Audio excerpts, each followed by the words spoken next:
kelas 3 sampai kelas 6 SD, apa kabar? Ibu harap anak-anak masih dalam keadaan yang sehat, semangat, dan sukacita ya untuk mengikuti setiap pembelajaran baik itu dari rumah maupun dari sekolah. Nah, anak-anak, dalam minggu ini kita sudah sama-sama merayakan Paskah. Nah, perayaan Paskah juga diikuti oleh seluruh umat percaya yang ada di seluruh penjuru dunia. Perayaan Paskah juga tidak akan dilewati begitu saja oleh kita, komunitas SLH Sangihe. Oleh karena itu, kita akan sama-sama merayakan Paskah, dan untuk menyambutnya, kita juga akan sama-sama memaknai apa arti kematian dan juga penebusan Kristus untuk kita umat yang percaya. Oleh karena itu, kita hadir sama-sama di sini untuk mengikuti devosi. Jadi dengan sikap yang baik dan juga anak-anak menyiapkan Alkitab dan juga hati dan pikiran untuk mendengarkan firman Tuhan. Nah, kita masuk dalam devosi. Sebelum kita mendengarkan firman Tuhan, mari kita menyanyi lagu Ku Menang, Ku Menang.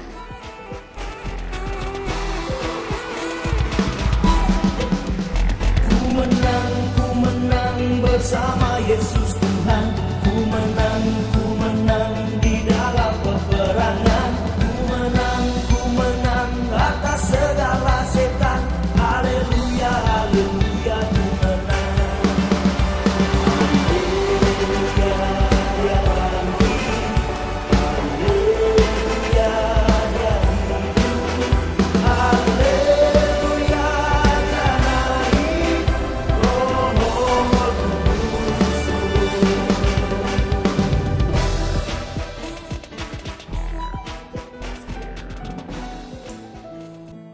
Nah, anak-anak, saat ini kita akan mendengarkan firman Tuhan.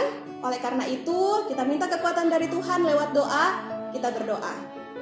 Tuhan Yesus yang baik, terima kasih untuk setiap anugerah-Mu yang masih Engkau anugerahkan bagi kami Tuhan. Saat ini kami ingin mendengarkan firman-Mu. Biarlah apa yang akan kami dengarkan saat ini, apa yang akan disampaikan oleh Ibu saat ini, bisa terus anak-anak dengar, bisa terus anak-anak pahami, dan juga bisa terus anak-anak praktekkan dalam kehidupan anak-anak setiap hari.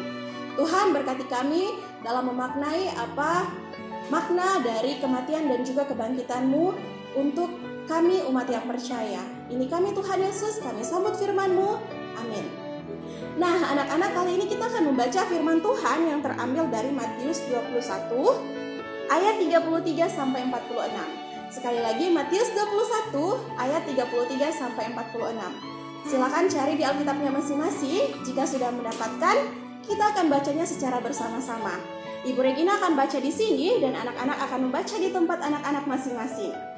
Matius 21 ayat 33 sampai 46. Perumpamaan tentang penggarap-penggarap kebun anggur. Dengarkanlah suatu perumpamaan yang lain. Adalah seorang tuan tanah membuka kebun anggur dan menanam pagar sekelilingnya. Ia menggali lubang tempat memeras anggur dan mendirikan menara juga jaga di dalam kebun itu. Kemudian ia menyewakan kebun itu kepada penggarap-penggarap, lalu berangkat ke negeri lain. Ketika hampir tiba musim petik, ia menyuruh hamba-hambanya kepada penggarap-penggarap itu untuk menerima hasil yang menjadi bagiannya.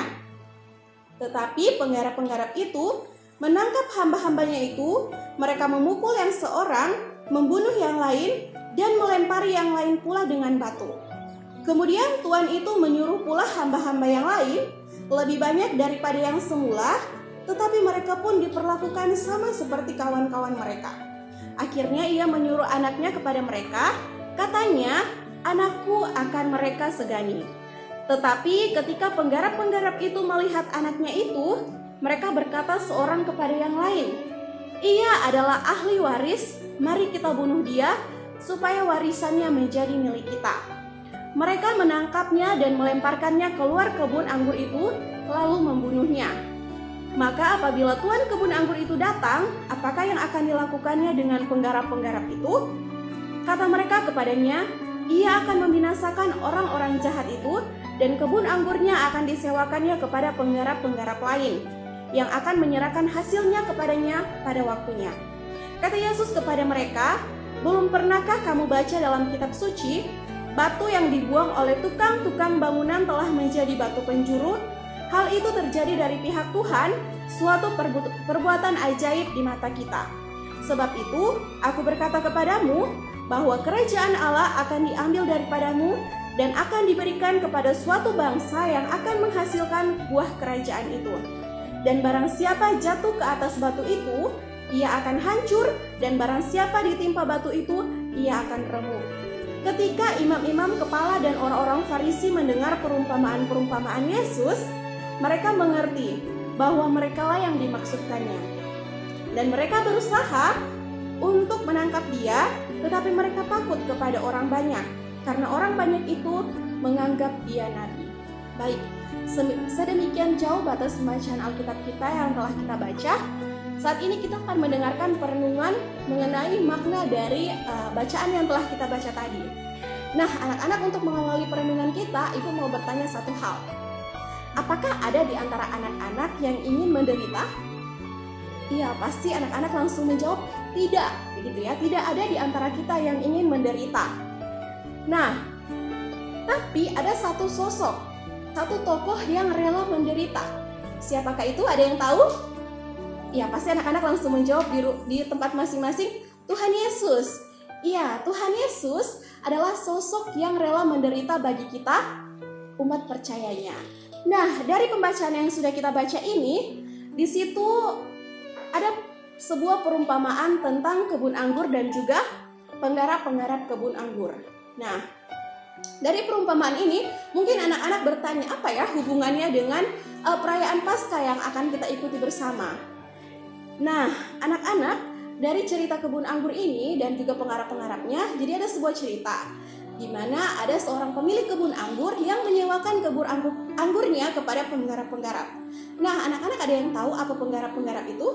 Siapa atau apa yang disebut dengan penggarap, begitu ya. Jadi, penggarap itu adalah orang-orang yang bekerja di tanah atau di kebun milik seseorang, begitu ya. Jadi membersihkan, merawat kebun anggurnya dan juga memetik hasilnya ketika panen tiba. Jadi seperti itu ya anak-anak. Nah, pemilik kebun anggur sudah dengan murah hati menyewakan kebun anggurnya kepada penggarap-penggarap. Tetapi apa yang dilakukan oleh penggarap-penggarap itu?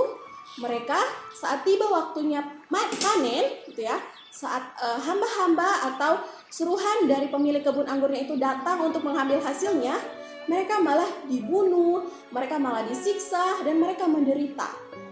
Nah, yang paling penting di sini adalah ketika pemilik kebun anggur itu menyuruh anaknya. Jadi disuruh anaknya begitu.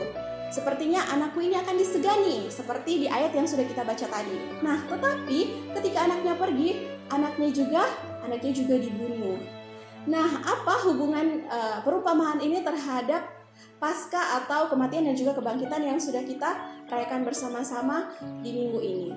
Nah, dari perumpamaan ini memiliki arti yang mendalam, bahwa pemilik kebun anggur itu adalah Allah Bapa kita dan anaknya yang dibunuh itu adalah Yesus Kristus.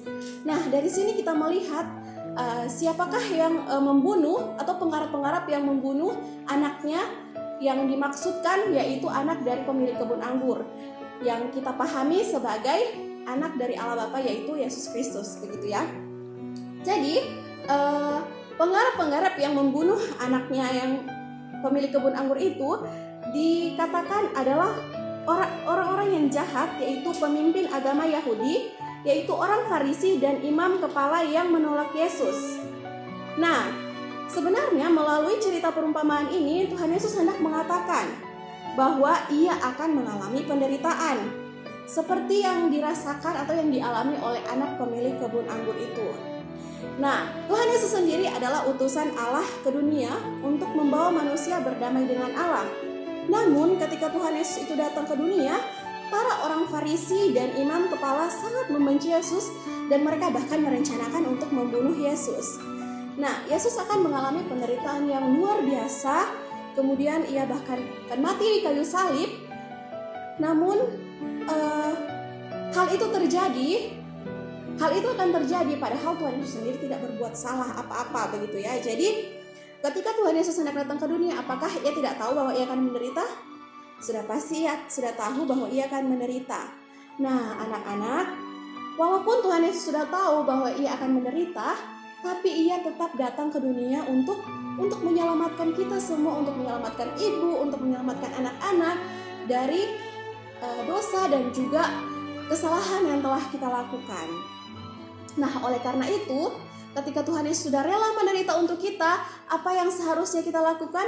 Kita seharusnya lebih bersyukur karena Tuhan begitu mengasihi anak-anaknya, Tuhan begitu mengasihi kita, Tuhan begitu mengasihi Ibu Regina, anak-anak di rumah, anak-anak di tempat anak-anak masing-masing itu dengan kasih yang sangat besar begitu ya, sehingga ia datang, ia rela untuk menderita bagi kita semua. Oleh karena itu di sini Ibu Regina mengajak anak-anak semua untuk lebih mensyukuri lagi setiap kasih, setiap pengorbanan dari Tuhan Yesus untuk kita semua.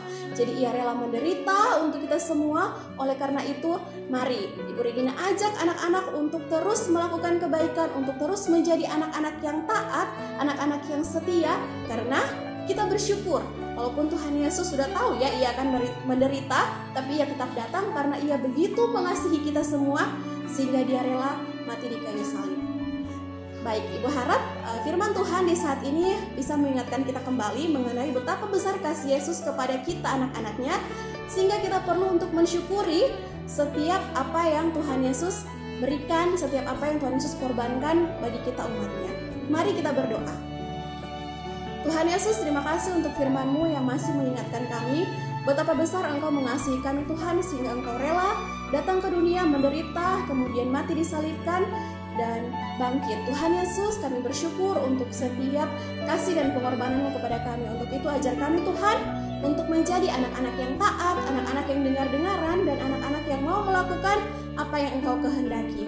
Dalam nama Tuhan Yesus kami berdoa dan mengucap syukur. Amin. Tuhan Yesus memberkati.